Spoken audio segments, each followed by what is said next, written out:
ya como habíamos dicho, está con nosotros nuestro invitado, el jurista César Amadeo Peralta, un hombre que está permanentemente en los tribunales en los casos penales, ¿verdad? Y Manuel le hablaba de... Sobre esos casos financieros. Sí, Manuel le hablaba de... Se ha dado un experto sí. en la opinión pública, en los tribunales y con mucho éxito en los casos. Sí, y hablábamos del caso de Odebrecht. Buenos días, Amadeo, ¿cómo están las cosas? Buen día, un placer para mí estar aquí con ustedes.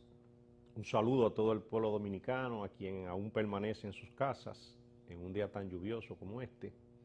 Y feliz inicio de semana para quien nos ve y para ustedes mismos. Muchas gracias igual, Amadeo. Amadeo, y hablábamos del caso de Odebrecht. Este es un caso que está en la palestra, ha tomado mucha fuerza, nos ha hablado ya de su condición, pero quisiéramos hablar hoy. Hay un elemento nuevo y es que el Procurador General de la República ha pedido a la Cámara de Cuentas una auditoría para evaluar si hay sobrevaluaciones. El caso aquí está muy latente. ¿Cómo usted, como abogado, juzga este expediente?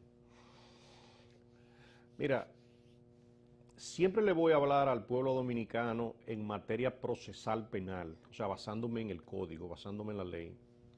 El caso Odebrecht, hasta el día de hoy, no tiene asidero legal frente al Código Procesal Penal. El Código Procesal Penal, por ejemplo, el propio pueblo dominicano se ha quejado de lo benevolente que es, de lo fácil que un imputado puede manejar un expediente. Y es porque se rige mucho en el sistema de la prueba. El caso de Odebrecht son los directivos en Estados Unidos quienes hacen una referencia de que enviaron a la República Dominicana 92 millones de dólares para presuntos pagos de soborno.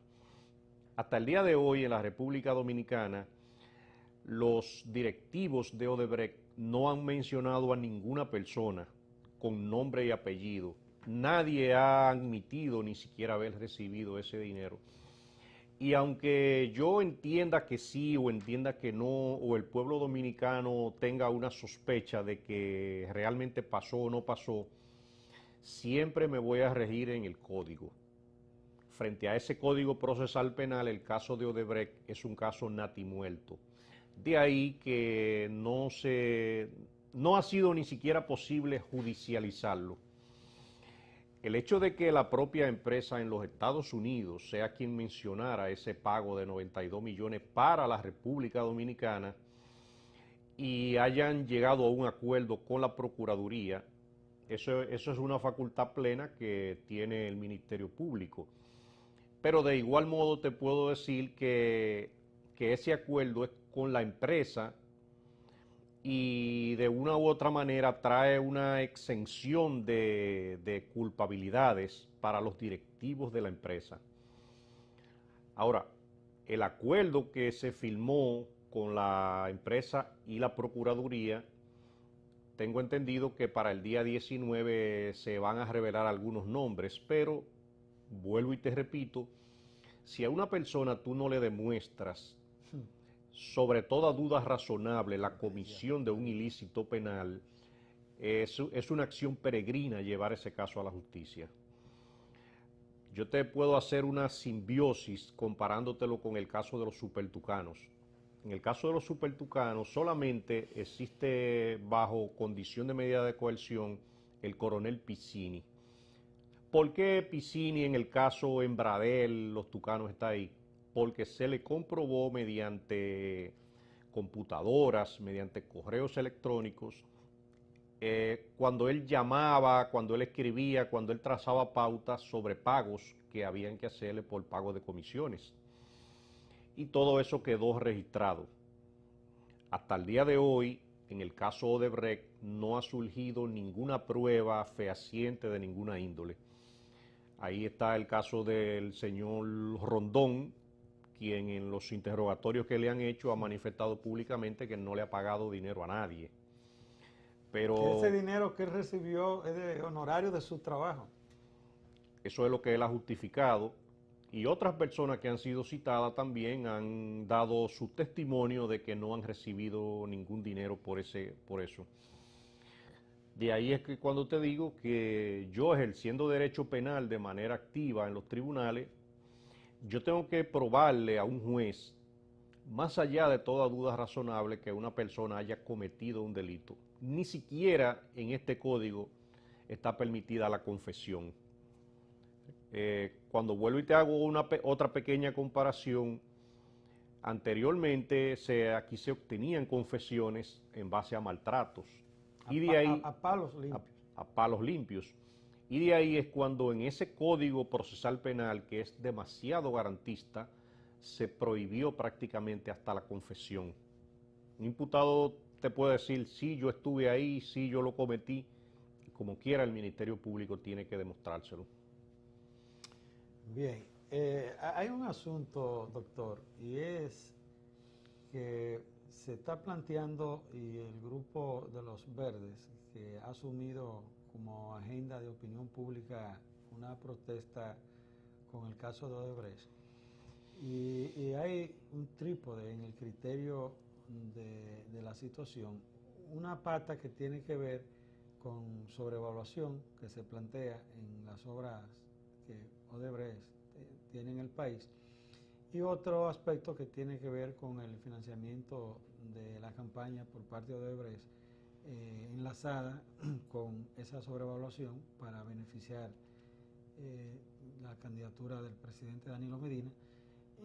Y hay otro elemento que se suma, la confesión que ha dicho la señora Mónica, de que aquí no se ha financiado campaña mediante un criterio de que ha habido el acuerdo que no se debe mentir. Si se miente en el interrogatorio, podría caerse cualquier acuerdo entre el grupo de Joao Santana. ¿Cómo usted analiza estos criterios desde el punto de vista legal, si hay aspectos de esto que no son por ley castigables? Mira, como el financiamiento de la campaña, sí.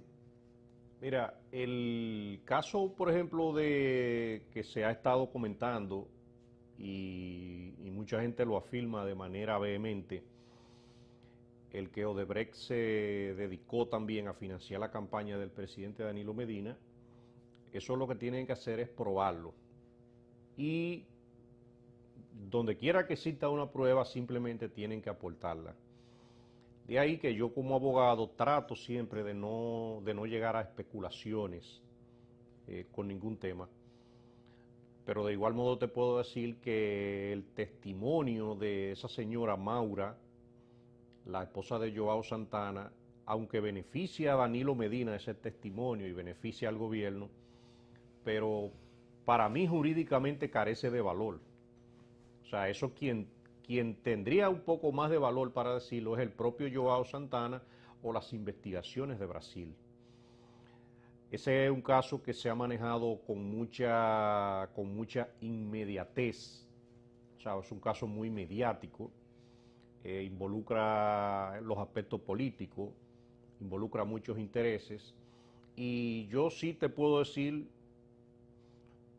yo me sumaría al clamor popular, al clamor del pueblo, de que cada caso sea aclarado de manera enérgica y más allá de toda duda razonable.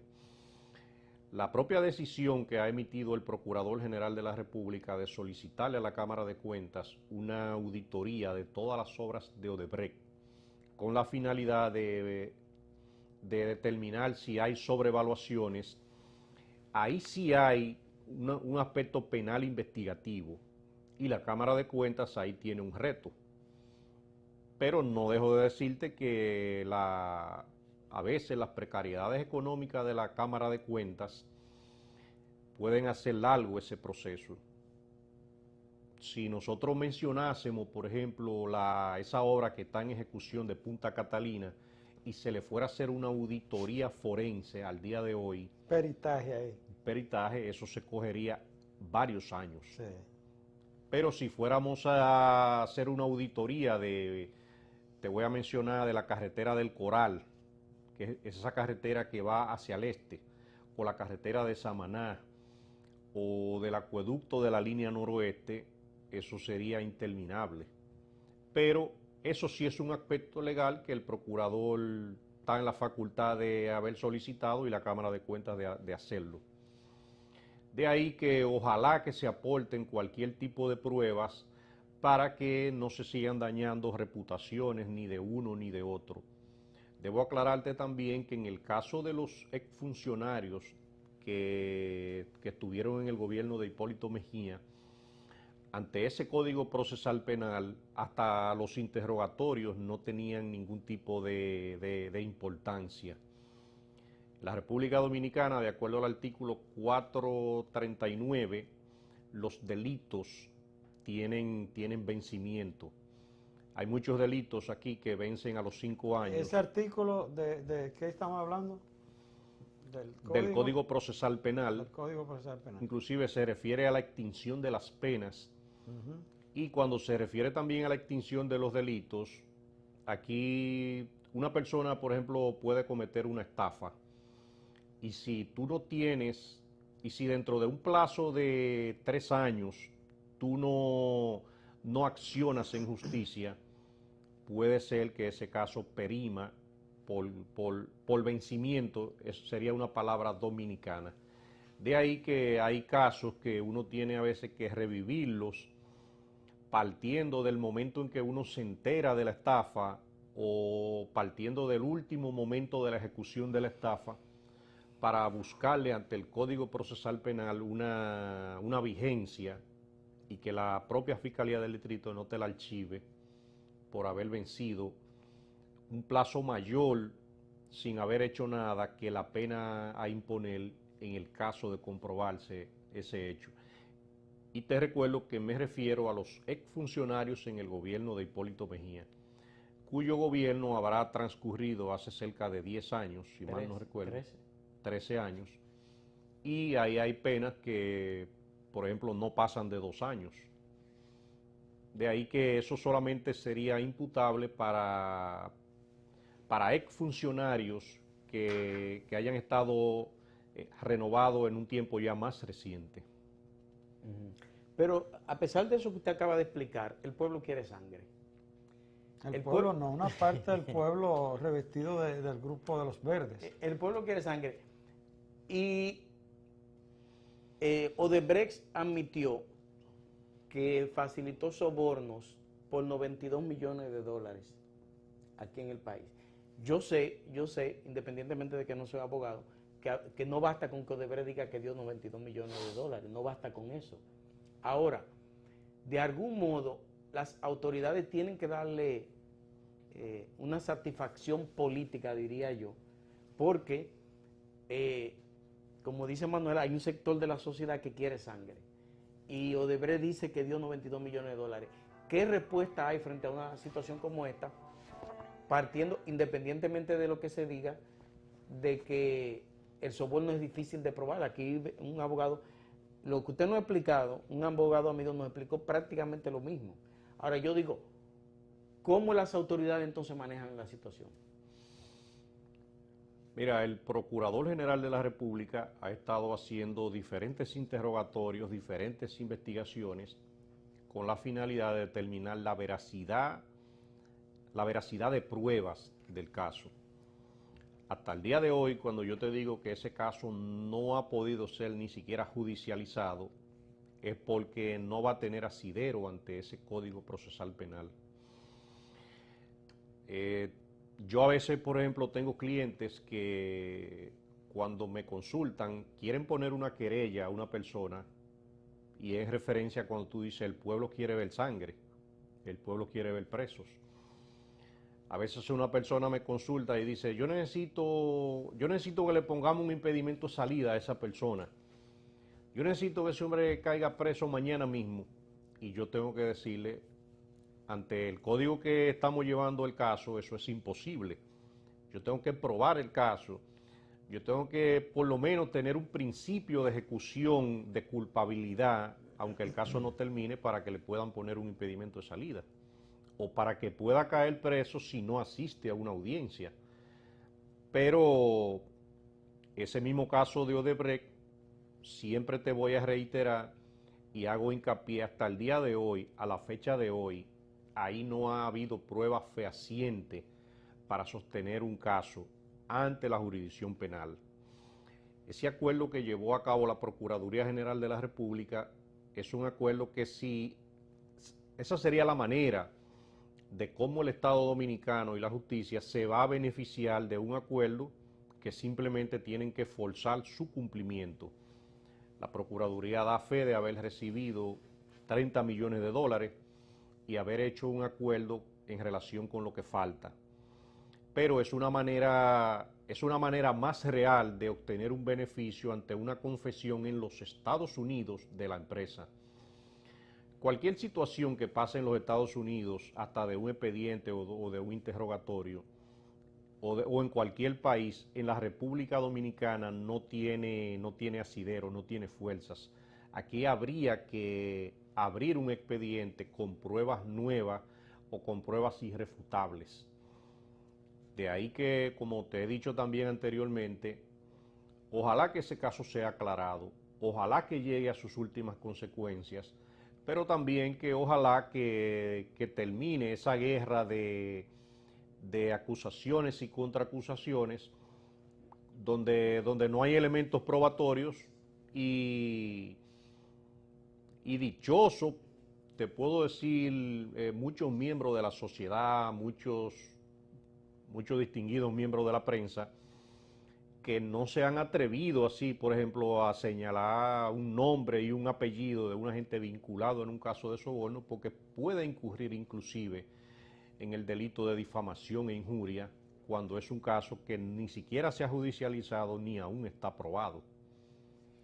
Bueno, hay un elemento que me parece que no sé si mal entendí. Cuando usted decía que la situación que se presenta en Estados Unidos con respecto, o en Brasil, aunque no lo mencionó, lo menciono yo en este caso, tiene una naturaleza distinta a la República Dominicana. Es de entenderse así, porque son realidades diferentes. Pero hay un elemento de un acuerdo entre Estados Unidos y Brasil con respecto al protocolo del destino en lo que sería la investigación y la definición de judicializarse el caso. ¿Eso es así o es diferente a eso en términos de ir hasta el final de la situación? Mira, el caso que esa empresa llegó con los Estados Unidos, definitivamente todavía sigue siendo un acuerdo inclusive secreto.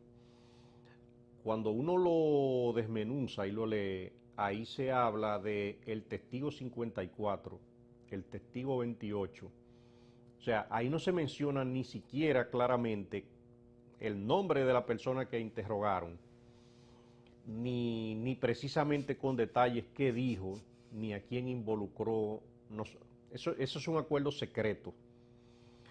Y ante las leyes norteamericanas, ese acuerdo siempre ha sido posible, lo que le pueden llamar la delación.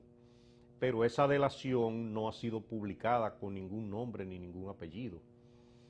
De ahí es cuando te reitero que frente al Código Procesal Penal, lo mejor que pudo haber hecho la Procuraduría General de la República fue arribar a un acuerdo donde se le impuso una multa y se va a devolver esa cantidad de dinero, el duplo, para tratar de obtener algún beneficio producto de esos supuestos pagos de soborno y sobrevaluaciones que hubo en República Dominicana. Pero mientras no sea probado, mientras no existan documentos o testimonios claros, ni siquiera los testimonios tienen tanta fuerza como tendrían los documentos. Mientras eso no sea posible, ese caso de Odebrecht no tendrá fundamento ante la jurisdicción penal dominicana.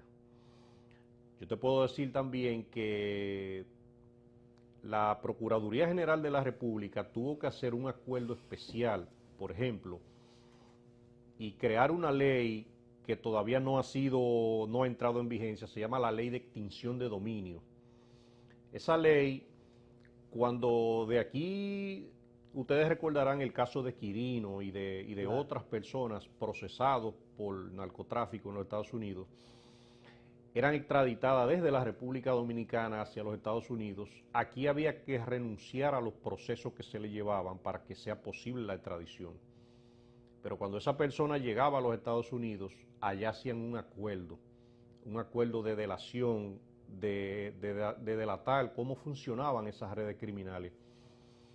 Y ustedes vieron los casos, cómo esas personas llegaban de los Estados Unidos y aquí había que devolverle hasta sus bienes porque ellos no tenían ningún caso y el Estado había renunciado.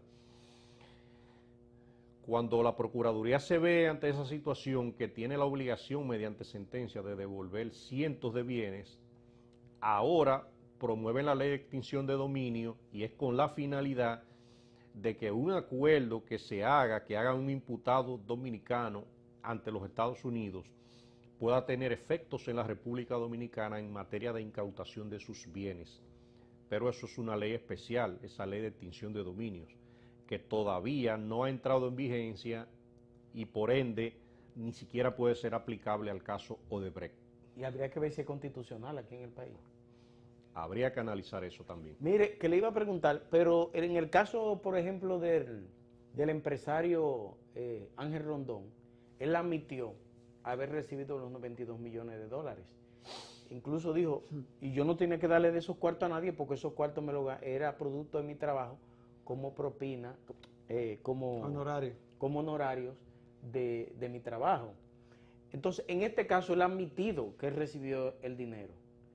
¿Qué nivel entonces de imputación le cabe partiendo de eso? Porque usted acaba de decir que el hecho de que una persona se declare que hizo o tal cosa no es valedero. No se ha incriminado él con asumir esa posición. No se ha incriminado. No. Mira, yo como abogado, tú como periodista, una persona como ingeniero, tiene plenas facultades de recibir un dinero en pago de sus honorarios y del trabajo que hizo. De ahí es cuando te digo que mientras él no revele que él le dio dinero de eso a tal funcionario o a tal diputado o que él lo utilizó para tal acción, hasta ahí no hay delito. Mientras él se mantenga negándolo y no hay una prueba de que él le ha dado dinero ni le ha pagado a nadie, sigue no existiendo el delito. Y algunas personas que el rumor público ha querido vincular al caso, también han admitido que no han recibido dinero de ese caso de Odebrecht. Y mientras eso persista, no va a haber caso en la justicia. El hecho de que yo como abogado, yo tengo, te puedo decir, una patente o una licencia para yo defender inclusive a un narcotraficante, que en mi vida jurídica, o sea, no manejo esos casos, no lo hago. Pero yo puedo defender a cualquier persona que se encuentre imputada en un proceso y asistirlo o asesorarlo, siempre y cuando ahí no haya un delito probado de lavado de activos. Yo como abogado o como ingeniero o ustedes como periodistas no tienen ninguna imputación penal. De ahí que el resultado que ha tenido el caso es el mismo que ustedes han estado manejando. Entonces, César, que viendo su opinión y su análisis desde el punto de vista jurídico, ¿cuál es el destino que usted concluye que va a tener como futuro este caso, concretamente? Mira, ese caso de Odebrecht, ahora con el acuerdo que acaba de ser homologado por el juez del tercer juzgado de la instrucción del Distrito Nacional, cierra un capítulo de ese proceso y lo cierra en relación con la empresa. Ya esa empresa no podrá ser perseguida penalmente porque eso es parte del acuerdo que está estipulado, además de que no podrá ser perseguido por el mismo hecho, por el mismo presunto delito. Dos veces. De ahí que solamente queda fuera de ahí el que se pueda señalar a algún exfuncionario que se vio vinculado en el caso, pero señalarlo con pruebas. O sea, no basta que tú digas que yo recibí 50 millones de pesos. Y no hay ni un papelito que demuestre que se recibió. Exacto, tú tienes que probármelo. De ahí que yo mismo a ustedes, hasta como amigo, a veces quisiera recomendarles que siempre manejen esa noticia o cualquier información tratando de cuidar el no caer en una difamación contra una empresa, contra una persona, porque cuando uno no tiene pruebas fehacientes en la mano, a veces no puede acusar directamente a nadie de ningún hecho. Ojalá que cuando la Cámara de Cuentas establezca sobrevaluaciones en Punta Catalina o cualquier otra obra, ahí pueda aparecer algún elemento posiblemente pecaminoso, pero de igual modo va a correr el riesgo de que si lo hizo Odebrecht, ya la justicia dominicana Desistió de su persecución. Y llegó a un acuerdo. Ahora, doctor, cuando en el caso de Brasil, yo vi en uno de los, si no me falla la memoria, creo que el que era presidente de la Cámara de Diputados, que les rastrearon cuentas. Él había recibido dinero y había hecho depósito y tenía esos cuartos en un banco en el extranjero. Les rastrearon cuentas y, o sea, no había cómo, pero sí estaba el dinero que él recibió, cómo le entró a la cuenta, hacia dónde él lo mandó y le rastrearon todo. ¿Ese podría ser un elemento probatorio? Definitivamente ese es un elemento probatorio, pero fíjate que le he hecho mucho hincapié al pueblo dominicano y cada quien que nos está viendo se hace un juicio o sobre lo que yo digo sobre el caso. Siempre hago hincapié en el Código Procesal Penal, siempre lo he hecho. En la República Dominicana, el rastrearte una cuenta y si hubo desvío de fondos hacia otras naciones, es fácil de probar. Pero de igual modo tú tienes también que demostrar si ese dinero fue producto de actividades ilícitas. Invertir el faldo de la prueba. O sea, el propio Ministerio Público tiene que probarle a una persona también el que ese dinero fue producto de una actividad ilícita. Tú le puedes preguntar a una persona, ¿y de dónde tú te ganaste esos 50 millones de pesos? Pero esa persona posiblemente tenga cómo probártelo. De ahí que casi siempre tú me haces una comparación que sucedió en Brasil. Hay que ver la legislación brasileña, qué sucede con la legislación colombiana, pero esta legislación dominicana es una legislación que es muy difícil de probar ese tipo de hechos hasta el día de hoy. Pero aquí la inversión del faldo de la prueba no es legal aquí. Solamente en materia de lavado de activos. De lavado de activos. Tú tienes que demostrar un origen ilícito, o sea, un origen lícito de tus bienes. Pero de ahí en adelante, un imputado en cualquier caso tiene derecho, inclusive un derecho constitucional, hasta permanecer callado. Tiene derecho a no incriminarse. Tiene derecho a ser asistido por un abogado desde el mismo instante en que es llamado, hasta para un simple interrogatorio. De ahí que cuando te he hecho hincapié en diferentes ocasiones, ese Código Procesal Penal dificulta mucho, inclusive la adquisición de algunas pruebas. Yo te puedo ser más extenso y es bueno que la población dominicana lo sepa. Yo estoy de acuerdo plenamente, de acuerdo como ciudadano, con los registros que se hacen en la calle en busca de prevenir las acciones delictivas. Los retenes. Los retenes. Como ciudadano estoy de acuerdo, pero cuando yo voy al Código Procesal Penal, son actuaciones ilegales totalmente. un miembro de la Policía Nacional no está facultado, por ejemplo, para registrarte tu vehículo. Claro, sin una autorización Sin una orden de allanamiento de allanamiento.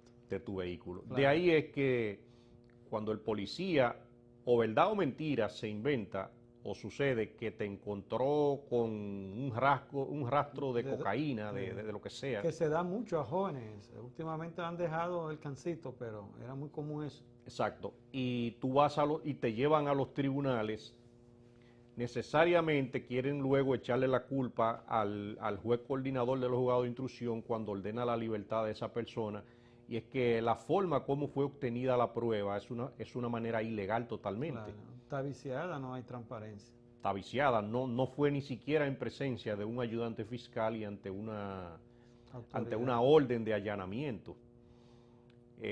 Una misma persona que ande con una pistola ilegal y lo detiene un retén, esa persona, si se busca un buen abogado ante ese Código Procesal Penal, puede ser difícil imputarle la existencia de un arma ilegal, porque ahí te repito que no había una autoridad, no estaba un ministerio público, no había una orden de allanamiento para requisar, porque el vehículo viene siendo como si fuera una extensión de tu casa. De tu casa, claro, de tu domicilio. Y de ahí que, fíjate que te hice dos diferencias. Como ciudadano, estoy en favor de la lucha contra la delincuencia, totalmente. Pero cuando nos vamos al Código Procesal Penal, se hace difícil la aplicación de algunas situaciones, y esas mismas situaciones está sucediendo con esos casos como de Odebrecht. Doctor, hace mucho que no vemos quiebra de bancos, hace mucho que no vemos los famosos casos estos que se daban de estafa bancaria y esas cosas. ¿Qué ha cambiado? ¿Son más serios los bancos o el sistema financiero dominicano es más fuerte? Mira, necesariamente te puedo decir que la ley monetaria y financiera ha sido vulnerable.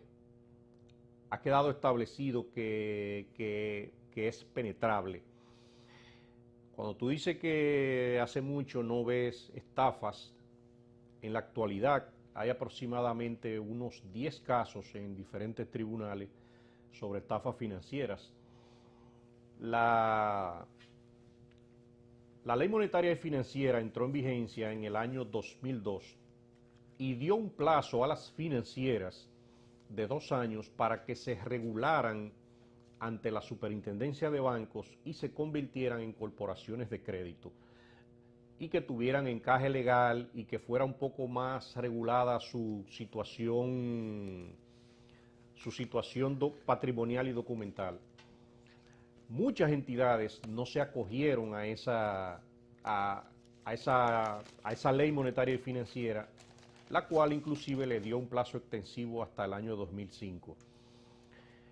Toda financiera que no se acogió a la ley monetaria y financiera quedaba fuera de la regulación. La Superintendencia de Bancos debió de haber cerrado toda financiera que siguiera actuando de manera ilegal al margen de la ley, pero no lo hizo. De ahí tú tienes casos como en Puerto Plata, 3 financieras que han quebrado y se han sustraído cerca de 2.000 millones de pesos. Tú tienes casos como la Corporación de Crédito Rona, que era una entidad regulada por la Superintendencia de Bancos, y el desorden económico y que había en sus archivos y en sus libros era grave. Una entidad regulada que la propia superintendencia determinó que tenía 310 préstamos fraudulentos, ascendentes a 158 millones de pesos, es algo que tiene que llamarte la atención, porque se presume también que tiene que ser supervisada permanentemente.